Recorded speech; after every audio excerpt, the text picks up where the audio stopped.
El libro del profeta Habacuc. Él vivió durante las últimas décadas del reino del sur de Israel y era una época de injusticia e idolatría.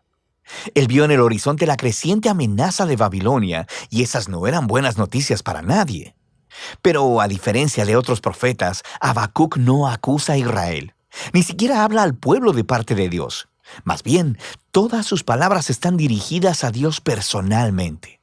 Y el libro habla acerca de la lucha personal de Habacuc, su travesía personal al tratar de creer que Dios es bueno a pesar de tanta maldad y tragedias en el mundo. Así que las palabras de Habacuc son en realidad poemas de lamento y son muy similares a los lamentos que encuentras en el libro de Salmos. El poeta presenta una queja y luego dirige la atención de Dios al sufrimiento y a la injusticia en el mundo, demandándole que haga algo. De hecho, saber acerca de este lamento es clave para entender el diseño y el mensaje de este breve libro. Los capítulos 1 y 2 se enmarcan como una discusión que va y viene entre Habacuc y Dios, y el profeta presenta dos quejas a las que Dios ofrece dos respuestas. Su primera queja es que la vida en Israel se ha vuelto horrible. La Torá es ignorada, lo que resulta en violencia e injusticia, y todo esto es tolerado por los líderes corruptos de Israel. Y Habacuc está clamando, pidiéndole a Dios que haga algo, pero nada parece cambiar. Pero luego, de repente, Dios responde diciendo que Él está muy consciente de la corrupción de su propio pueblo, Israel, y que está convocando a los ejércitos de Babilonia para dejar que su justicia caiga sobre Israel. Y de manera muy similar al mensaje de Miqueas o de Isaías, Dios dice que usará este terrible imperio para devorar a Israel por su injusticia y su maldad. Pero Habacuc tiene un problema con esta respuesta, así que ofrece su segunda queja. Él dice que Babilonia es aún peor que Israel, que ellos son más corruptos, más violentos, que han deificado su propio poder militar, que tratan a los humanos como a animales, atrapándolos como peces en una red. Ellos devoran a las naciones y a los pueblos para construir su propio imperio. Así que Habacuc dice, ¿cómo puedes tú, un Dios santo, usar esas naciones tan corruptas como tus instrumentos en la historia? Él demanda una explicación.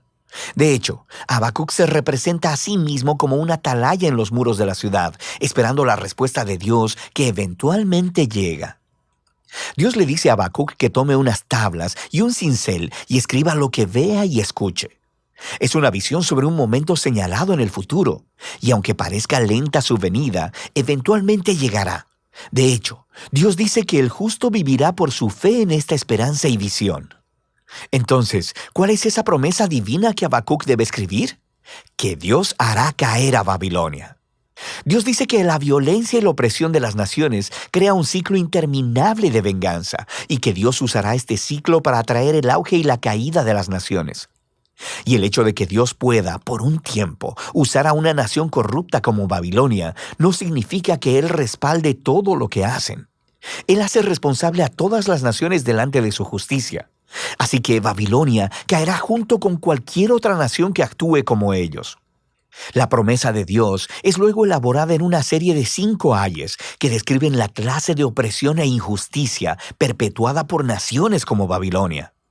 Los primeros 2 son en contra de las prácticas económicas injustas, como cuando los ricos cobran intereses muy altos solo para hacer que los pobres permanezcan endeudados. Así que ellos acumulan su riqueza a través de métodos deshonestos. El tercer ay es una crítica a la esclavitud, a tratar a los humanos como animales y amenazarlos con violencia si no producen. El cuarto ay es contra el abuso del alcohol por parte de los líderes irresponsables. Mientras el pueblo está sufriendo bajo su mal liderazgo, ellos están de fiesta y desperdiciando el dinero en sexo y alcohol.